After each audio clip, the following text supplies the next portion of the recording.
بسم الله الرحمن الرحيم. نحمده ونصلي ونسلم على رسوله الكريم اما بعد. عزیز طلبہ کرام، آج سبق نمبر 136 ہے اور آج کے سبق میں ہم شرکت مفاوضہ اور شرکت عنان کے کچھ احکامات باقی ہیں، ان کا تذکرہ کریں گے. چونکہ کتاب شرکت چل رہی ہے اور شرکت بالاموال کی دو قسمیں، شرکت مفاوضہ اور شرکت عنان کے اوپر ہم بات کر رہے ہیں. پہلے دو جو اسباق ہوئے ہیں، سبق نمبر 134 اور 135، اس میں بھی ہم نے شرکت کے بنیادی اقسام کو ہی ہائی لائٹ کیا ہے. آج بھی ہم انہی دو قسموں کو انشاءاللہ واضح کرتے ہیں اور اس کے بعد پھر اگلے سبق کے اندر شرکت صنائع اور شرکت وجوہ کو بھی انشاءاللہ ہم ڈسکس کریں گے. تو چلتے ہیں آج کے ان دو جو اقسام ہیں ان سے متعلق احکامات کو جانتے ہیں. تو عبارت آج ہمارے یہاں سے ہے وَلَا تَنْعَقِدُ الشِّرْكَةُ إِلَّا بِالدَّرَاهِمِ وَالدَّنَانِيرِ وَالْفُلُوسِ النَّافِقَةِ. یہ عطف ہے اس پر، یہ پیش اس میں ٹھیک نہیں ہے. یہاں سے یہ بات بیان کریں گے کہ شرکت مفاوضہ یعنی شرکت اموال کی پہلی قسم شرکت مفاوضہ، جس میں جانبین سے مال کے اندر، تصرف کے اندر، دین کے اندر برابری ضروری ہے، جیسے کہ ہم نے سبق نمبر 135 کے اندر ذکر کر دیا ہے. تو یہ جو شرکت مفاوضہ ہے یا آگے شرکت عنان آ رہی ہے، تو دو پارٹنر آپس میں مل کر کوئی بزنس کریں گے یا کوئی چیز خرید کر پھر اس کو آگے فروخت کریں گے. تو یہ شرکت اپنے مال میں سے کس چیز کے اندر کریں گے؟ اگر ایک کے پاس گندم پڑی ہوئی ہے، دوسرے کے پاس چاول پڑے ہوئے یا گندم پڑی ہوئی ہے، اس کے اندر شرکت کر رہے ہیں، تو کیا یہ شرکت درست ہوگی؟ وہ بھی تو مال ہے. یا ایک کا پلاٹ ہے، دوسرے کا پلاٹ ہے، دونوں نے اپنے پلاٹوں کے بارے میں کہا کہ بھئی ہم آپس میں شرکت کرتے ہیں اور ان پلاٹوں کو فروخت کرتے ہیں اور نفع کماتے ہیں، تو کیا یہ شرکت درست ہو جائے گی؟ یا ایک کے پاس درہم ہے، دوسرے کے پاس دنانیر ہیں، کرنسیاں ہیں، تو ان کو آپس میں ملاتے ہیں اور آگے شرکت کرتے ہیں، تو کیا یہ درست ہو جائے گا؟ تو اصول آپ کو یہاں پہ سمجھایا جا رہا ہے کہ جس چیز سے آگے آپ کوئی تصرف کر کے کوئی چیز اپنے پاس ملکیت میں خریدیں، پھر اس کو آگے فروخت کر کے نفع کمائیں، جس میں آپ ایک دوسرے کے وکیل بھی ہوں، ایک دوسرے کے کفیل بھی ہوں، تو اس کے اندر شرکت درست ہوتی ہے. تو وہ کیا چیز ہو سکتی ہے کہ جس میں آپ اس کو خرچ کر کے کوئی چیز اپنی ملکیت میں لائیں، پھر اس کو آگے فروخت کر کے نفع کمائیں؟ تو ظاہر ہے کہ وہ کرنسی ہے، درہم ہے، دنانیر ہے، ریال ہے، ڈالر ہے، روپیہ پیسہ ہے. اسی کے ذریعے سے ہی آپ آگے کسی کے کوئی چیز کسی سے خریدتے ہیں اور پھر اس کے اندر آپ آگے مزید اس چیز کو پہلے سستا خرید کر پھر اس کو مہنگے دام و نفع کے ساتھ آگے فروخت کرتے ہیں، تو آپ کو نفع ملتا ہے. اور آپ اور دوسرا جو آپ کا شریک ہوگا، پارٹنر ہوگا، آپ ایک دوسرے کے وکیل ہوتے ہو کہ ایک کا پیسہ دوسرا لے کر جاتا ہے اور وہ جا کر مارکیٹ سے اس چیز کو خریدتا ہے، پھر اس کے بعد آگے فروخت کرتے ہیں. تو اس سے آپ نفع کماتے ہیں اور یہ بھی یہی حقیقت میں ایک نفع کی صورت ہوتی ہے.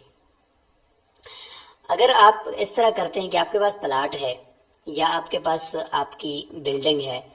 دونوں آپس میں مل کر آپ کہتے ہو کہ ہم آپس میں شرکت کرتے ہیں، آپ اپنی جو بلڈنگ ہے اس کو فروخت کرو، میں اپنی بلڈنگ کو فروخت کرتا ہوں اور آپس میں ہم شریک ہیں. تو جو چیز آپ اپنی ملکیت سے باہر کسی کو دے رہے ہیں، فروخت کر رہے ہیں، اور کوئی اور آدمی آپ سے گوئے کہ نفع کما رہا ہے یا کوئی اور کر رہا ہے، تو اس میں شرکت نہیں ہو سکتی. اس میں آپ ایک دوسرے کے وکیل نہیں ہیں، وہ اپنی چیز بیچ رہے ہیں، آپ اپنی چیز بیچ رہے ہیں، کوئی خریداری ہو کر اس کے اوپر نفع کمانے کی کوئی صورت تو بنی نہیں رہی. اس لیے فرمایا کہ کرنسی ہونی چاہیے. شرکت مفاوضہ ہو یا عنان ہو، وہ کرنسی کے اوپر منعقد ہوتی ہے، اس کے علاوہ کسی اور چیز پر منعقد نہیں ہوتی. اس لیے فرمایا وَلَا تَنْعَقِدُ الشِّرْكَةُ إِلَّا بِالدَّرَاهِمِ وَالدَّنَانِيرِ وَالْفُلُوسِ النَّافِقَةِ. درہم، دنانیر یا فلوس نافقہ، یعنی جو رائج سے کہیں، آج کل مثال کے طور پر یہ آپ لے لیں، جتنے بھی ثمن عرفی ہیں، ریال ہے، ڈالر ہے، روپیہ پیسے سارے ان کے ساتھ ہونی چاہیے، جن کے ذریعے سے آپ کوئی چیز خرید بھی سکیں اور اس کے اوپر بزنس کر کے اس سے کوئی نفع بھی کما سکیں۔ آپ کی ملکیتیں جو آپ کے پاس پڑی ہوئی زمینیں ہیں، پلاٹ ہیں، ان کے اندر شرکت ہو ہی نہیں سکتی۔ وَلَا يَجُوزُ فِي مَا سِوَى ذَلِكَ، اس کے علاوہ کسی چیز میں شرکت کرنا یہ جائز نہیں ہے۔ الا ان يتعامل الناس به، الا یہ کہ لوگوں کا تعامل ہو، لوگوں کا عرف ہو اور لوگ اس سے معاملہ کرتے ہوں کسی چیز کے ساتھ اور شرکت کرتے ہوں، باہمی پارٹنرشپ کرتے ہوں جس چیز کے اندر، تو آپ اس سے بھی کر سکتے ہیں۔ مثال کے طور پر کتے بری، جیسے کہ سونے کی ڈلی ہے، ابھی تک کوئی اس سے زیور وغیرہ یا دینار نہیں بنایا، والنقرتی، یا اس طرح کے چاندی کی ڈلی ہے جس سے کوئی ابھی تک کوئی برتن چاندی کا یا درم نہیں بنایا، تو ایسی معدنی شکل کے اندر موجود ہے، تو اس کے ذریعے سے اگر کوئی شرکت کر کے آپس میں ملا کر اس کو آگے کوئی بزنس کر رہا ہے، عرف ہے لوگوں کا، تو اس سے بھی درست ہے۔ اس میں اگر اشکال آپ کو یہ ہو کہ آج کل لوگ تو شرکت کرنسی کے علاوہ اپنی دوسری چیزوں میں بھی کر رہے ہوتے ہیں کہ دونوں مل کر پلاٹ کو آگے بیچتے ہیں، پھر اس کا نفع لیتے ہیں، پھر آگے اور پلاٹ خریدتے ہیں، پھر تو اس طریقے سے تو ہو رہا ہوتا ہے۔ یا ایک کے پاس کوئی گندم وغیرہ پڑی ہوئی ہے، دوسرے کے پاس بھی کوئی چاول یا گندم وغیرہ پڑی ہوئی ہے، وہ آپس میں اس میں شریک ہو جاتے ہیں کہ بھئی اس کو فروخت کرتے ہیں، نفع کماتے ہیں۔ تو یاد رکھیں ایک اصول ہے، اصول یہ ہے کہ جس چیز کے آپ ضامن نہیں ہیں، جس چیز کے آپ ضامن نہیں ہیں اور وہ چیز آپ کے ضمان میں ہی نہیں ہے، اگر وہ ہلاک جو آپ اس کے ضامن نہیں ہوتے اور وہ آپ کی ملک میں نہیں ہے مثال کے طور پر، یا یہ کہ ایسی چیز ہے کہ اگر وہ کسی سے وہ کسی کوئی استعمال کر لیتا ہے، کوئی ضائع ہو جاتا ہے، آپ اس کا ضمان نہیں بھرتے، تو اس چیز کا نفع بھی آپ نہیں لے سکتے۔ الغرم بالغنمی یا الغنم بالغرمی، کہ جتنا آپ ضمان اٹھاتے ہیں، جتنا آپ کسی چیز کی ذمہ داری اٹھاتے ہیں، آپ کے ضمان میں آتی ہے، آپ اس کا نقصان کے اندر بھی شریک ہوتے ہیں، تو اس کی کے مطابق آپ اس سے نفع بھی لینے کے حقدار ہوتے ہیں۔ تو ایسی چیز سے آپ نفع نہیں لے سکتے کہ جو چیز آپ کے ضمان میں ہی نہیں ہے، یا آپ اس کے کبھی ذمہ داری میں آئے گی بھی نہیں۔ تو یاد رکھیں شرکت کا جو عقد ہوتا ہے وہ اس میں دونوں پارٹنر جو ہوتے ہیں وہ نقصان میں بھی برابر کے شریک ہوتے ہیں، اور نقصان البتہ ہر ایک کی آپ نے جتنی اس نے رقم لگائی اس کی بقدر ہی اس نے بھرنا ہوتا ہے، لیکن نفع جو ہے وہ جس طرح وہ طے کریں، چونکہ نفع میں کوئی زیادہ کام کرتا ہے، کوئی کم کام کرتا ہے، اس حساب سے کوئی کرتا ہی نہیں ہے اور دوسرا ہی کر رہا ہوتا ہے، تو اس میں نفع کی جو تناسب اوپر نیچے ہو سکتا ہے۔ تو یہاں پر جو بات ہو رہی ہے وہ یہ ہے کہ جس چیز کے آپ ضامن نہیں ہوتے اس کو کہتے ہیں عربی کے اندر ربح ما لم یضمن، ربح ما لم یضمن، یہ جائز نہیں ہے، یعنی جس چیز کے آپ ضامن نہیں ہیں اس سے نفع آپ حاصل کریں تو یہ آپ کے لیے درست نہیں ہے۔ تو یہاں پر بھی ایسا ہی ہو رہا ہوتا ہے کہ اگر آپ کسی مبیع کے اندر یعنی کسی سامان کے اندر آپ شرکت کرتے ہیں، تو آپ کہتے ہیں کہ بھائی آپ کے پاس 10 من گندم ہے، آپ اس کو فروخت کرو اور جو نفع آئے گا اس میں آدھا تیرا آدھا میرا۔ اب اس کی گندم ہے، وہ فروخت کرے گا، وہ محنت کرے گا اور نفع آدھا تیرا آدھا اس کا، یہ کیا ہوا؟ یہ تو صحیح نہیں ہے، کیونکہ اس کی جو گندم ہے اگر وہ ضائع ہو جاتی تو آپ اس کے ضامن نہیں ہیں،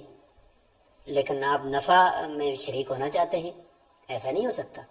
اچھا اب اس کا کیا طریقہ ہے؟ اگر لوگ کر رہے ہیں تو اس کو کس طریقے سے کر رہے ہیں؟ تو اس کا بنیادی طریقہ یہ ہے کہ اگر کوئی آدمی پارٹنرشپ کرتا ہے اور درمیان میں اپنا مکان بھی ساتھ دے رہا ہے یا اپنا کوئی پلاٹ ساتھ شرکت میں کے عقد میں دے رہا ہے، تو اس کی مارکیٹی ریٹ لگائی جائے، اس کی قیمت لگائی جائے اور قیمت کے اعتبار سے شریک ہوں۔ ایسا نہیں کہ بس صرف وہ پلاٹ ہی اس میں شرکت میں آ گیا، نہیں، بلکہ اس کی مارکیٹی ریٹ کے اعتبار سے گویا کہ وہ کرنسی کی شکل میں آ جائے۔ اور یہاں پہ جو لکھا ہوا ہے یہ بھی کر سکتے ہیں کہ اگر ایک کے پاس 10 من گندم ہے، دوسرے کے پاس 10 من گندم ہے، تو وہ ایسا کرے کہ اپنی 5 من گندم ہر ایک ساتھی دوسرے کے 5 من گندم کے عوض میں فروخت کر دے، اور دوسرا جو ہے وہ پہلے کے اوپر اپنی 5 من گندم اس کے عوض میں فروخت کر دے، تو ہر ایک کی 5 من گندم ایک کے پاس چلی جائے گی اور اس کے عوض میں دوسرے کی 5 من گندم۔ اب درمیان میں مبادلہ یعنی تبادلہ کرنے کی ضرورت نہیں ہے، ہر ایک کے پاس ہی رہے، بس یہ کہے کہ جو آپ کے پاس 10 من گندم ہے اس میں 5 من میری ہے، اور دوسرا کہ اچھا اس کے عوض میں جو 5 من گندم آپ کے پاس جو 10 من گندم ہے، اس میں 5 من میری ہے، تو اب دونوں کے پاس یعنی مشترکہ طور پر گندم کے اندر حصہ دونوں کا آ گیا۔ ہر ایک کی ملکیت میں جو گندم ہے اس میں آدھا ایک کی آدھے دوسرے کی ہے، تو اب جو آپ کے دوسرے ساتھی کے پاس جو گندم ہے اس میں آدھی آپ کی آدھی اس کی ہے، اب آپ اس کو کہہ سکتے ہیں کہ آپ اس کو فروخت کرو اور جو بھی نفع ہے وہ آدھا تیرا آدھا میرا، کیونکہ اب اس کے آپ ضامن ہیں، اس میں آدھی اگر ضائع ہوگی تو آپ اس کے ضامن ہوتے ہیں، ذمہ داری میں آتی ہے آپ کی آدھی جاتی ہے، اور آدھی جو آپ کے پاس ہے تو اس میں بھی آدھی آپ کے ساتھی کی ہے۔ تو اب نفع کمانا ٹھیک ہے، کیونکہ آپ اس کے زمان میں آپ کی چیز آ گئی اور اس کا نفع بھی آپ کے لیے حلال ہو گیا۔ تو یہ ہے کہ ہیلا کر کے آپ سامان کے اندر بھی شرکت کر سکتے ہیں، ورنہ سامان کے اندر شرکت کی جو خرابی ہے وہ آپ کے سامنے واضح ہوگی۔ فتصح الشرکت بہما، لہٰذا اگر تعامل ہو، عرف ہو کسی چیز میں شرکت کرنے کا، تو پھر وہ عرف کے مطابق بھی آپ شرکت کر سکتے ہیں۔ اچھا، سامان کے اندر شرکت کا ہیرا آ گیا کہ وہ ان ارادہ، اگر دونوں شریک شرکت کرنا چاہیں، عقد شرکت کرنا چاہیں بالعروض سامان کے ساتھ، تو اس کا ہیلا یہ ہے کہ باع کل واحد منہما نصف مالہ بنصف مال الاخر، ہر ایک دوسرے کے نصف مال کے بدلے میں اپنے نصف مال کو فروخت کرتے۔ ثم قضا شرکت، پھر جب ہر ایک کے پاس اس دوسرے ساتھی کا حصہ بھی ہو جائے گا، مشترک ہو جائے گی ساری چیز، تو پھر وہ شرکت کا عقد کریں، اور پھر جب نفع کمائیں گے تو وہ ربح ما لم یضمن کے قبیل سے نہیں ہوگا، بلکہ وہ ربح ما یضمن کے قبیل سے ہوگا، یعنی ایسی چیز کا نفع کما رہے ہیں جس کے آپ ضامن بھی ہیں، تو وہ آپ کے لیے نفع حلال ہو جائے گا۔ تو یہاں تک یہ شرکت مفاوضہ مکمل ہوگی۔ اب آگے چلتے ہیں شرکت عنان کی طرف۔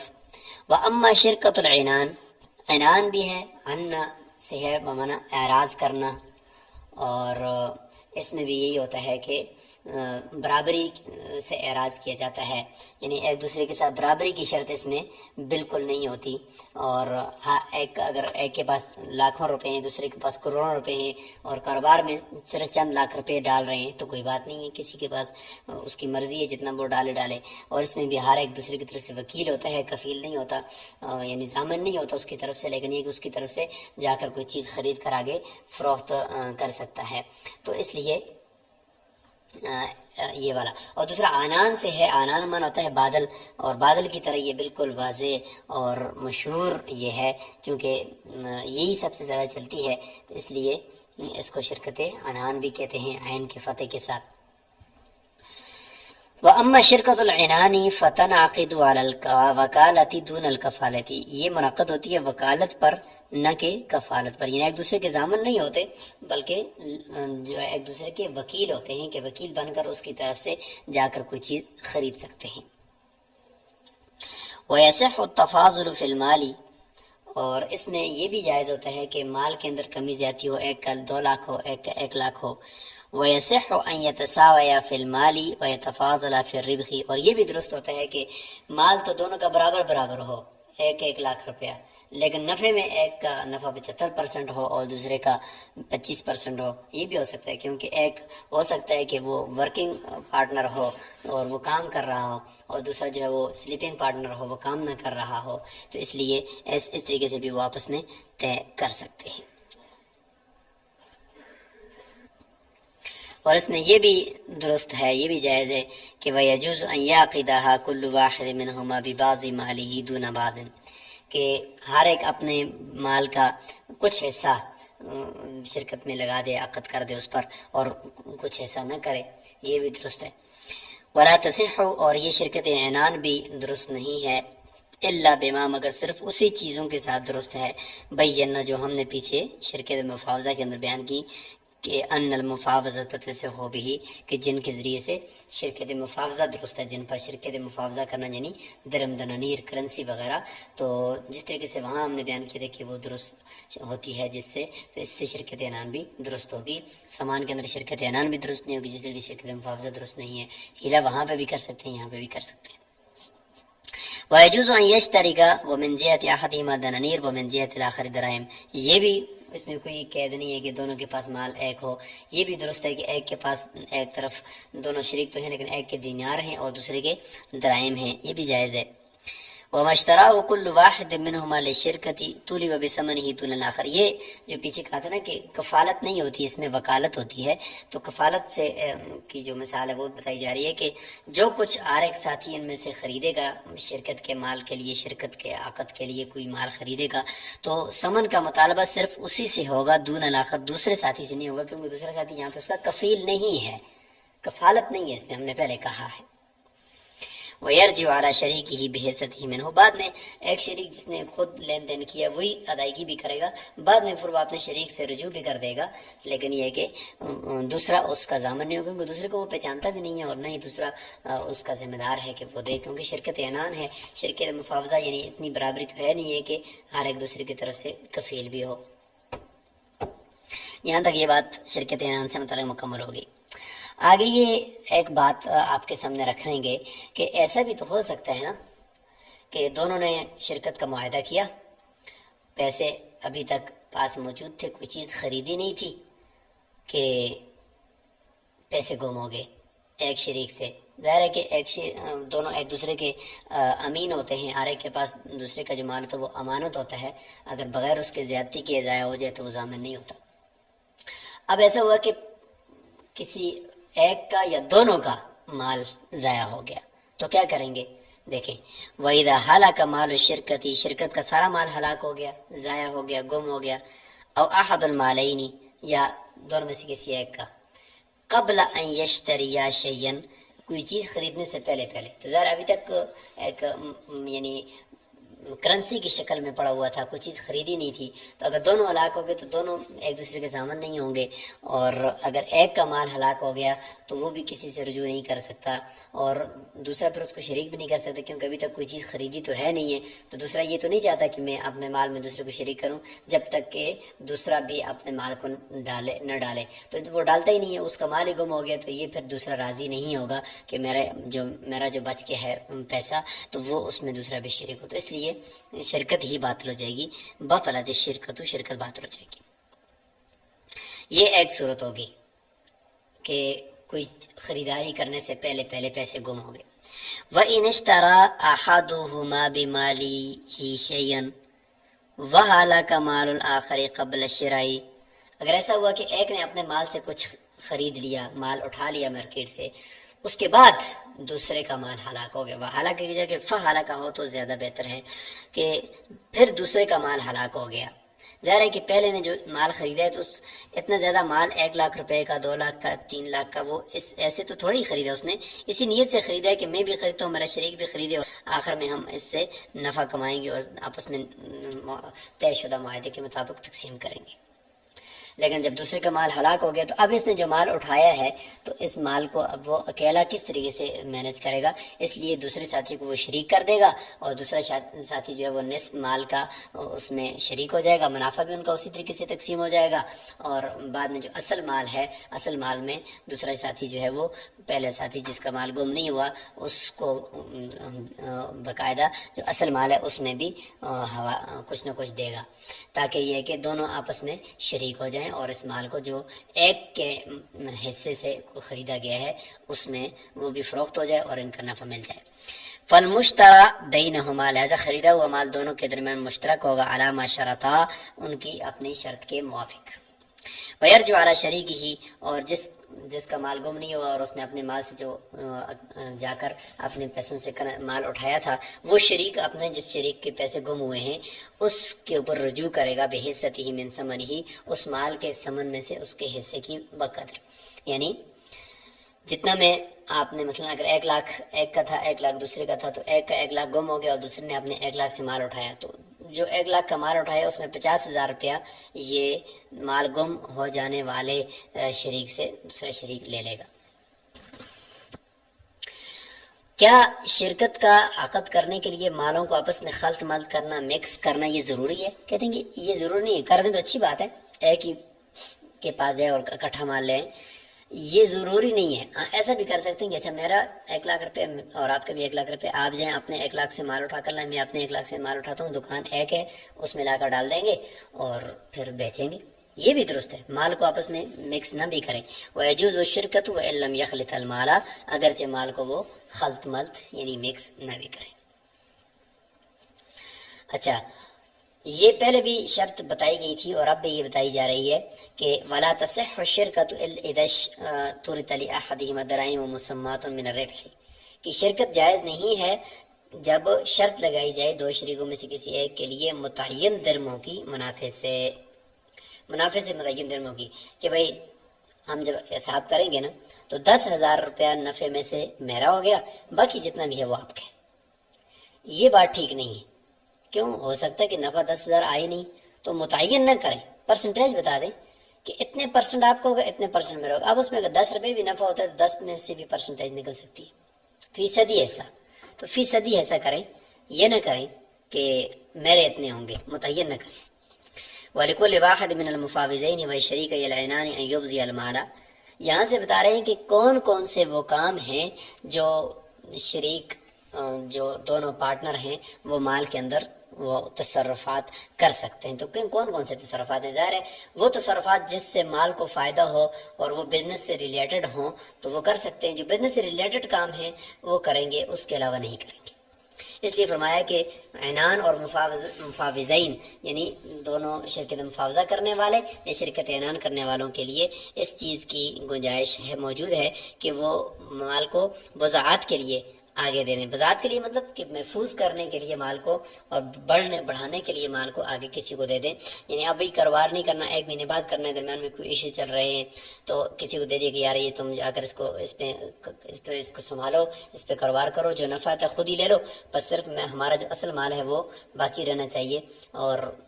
اس کی حفاظت رہے، تو اس کو کہتے ہیں جی وضاحت کے اوپر دینا۔ تو یہ بھی ٹھیک ہے، اس طریقے سے کر سکتے ہیں کیونکہ مال اچھے طریقے سے محفوظ ہو جائے گا۔ اور وَيَدْفَعُهُ مُزَارَبَةً، اور مزاربت کے طور پر بھی ہر شریک دے سکتا ہے، کیونکہ مزاربت میں ایسا ہوتا ہے کہ آگے جا کر وہ نفع کمائے گا اور کچھ نہ کچھ نفع مل رہا ہوگا اور مال بھی محفوظ ہو جائے گا، تو اچھی بات ہے۔ وَيُوَكِّلَ مَن، اور کسی ایسے شخص کو وکیل بھی بنا سکتا ہے، يَتَصَرَّفُ فِيهِ، جو اس میں تصرف کرے گا، کیونکہ بزنس میں یہ سارا کچھ چلتا ہے کہ وکیل بنانا پڑتا ہے۔ وَيُرْهِنَ، اور رین کے طور پر بھی دے سکتا ہے، کبھی ادھار ہو گیا تو رین کے طور پر مال دے دیا۔ وَيَسْتَرْهِنَ، اور رین لے بھی سکتا ہے اسی مال کے اوپر، یعنی کسی نے وہ مال لیا ہے اس سے اور مال اٹھا کر لے گیا ادھار، تو اس سے آپ رین بھی اس کے بدلے میں رکھ سکتے ہیں۔ وَيَسْتَأْجِرَ الْأَجْنَبِيَّ عَلَيْهِ، اور کسی اجنبی آدمی کو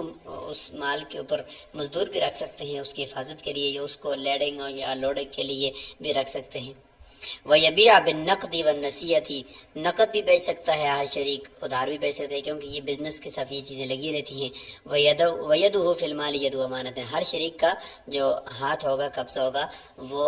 امانت والا قبضہ ہوگا، بغیر تعدی اور ظلم زیادتی کے۔ اگر وہ مال اس کے پاس ضائع ہو جاتا ہے تو وہ ضامن نہیں ہوتا۔ تو یہاں تک بات شرکت عنان اور شرکت مفاوضہ یعنی شرکت بالاعمال کی جو بات تھی اور بیس تھی وہ مکمل، شرکت بالاموال کی جو بیس تھی وہ مکمل ہو گئی ہے۔ انشاءاللہ آگے شرکت بالاعمال اور شرکت بالوجوہ کو لے کر انشاءاللہ ہم آئیں گے۔ یہاں تک جو بات ہے وہ آپ اچھی طریقے سے اس کو سمجھیں، اور شرکت بالاموال جو ہے وہ مکمل ہو چکی ہے۔ السلام علیکم ورحمۃ اللہ وبرکاتہ۔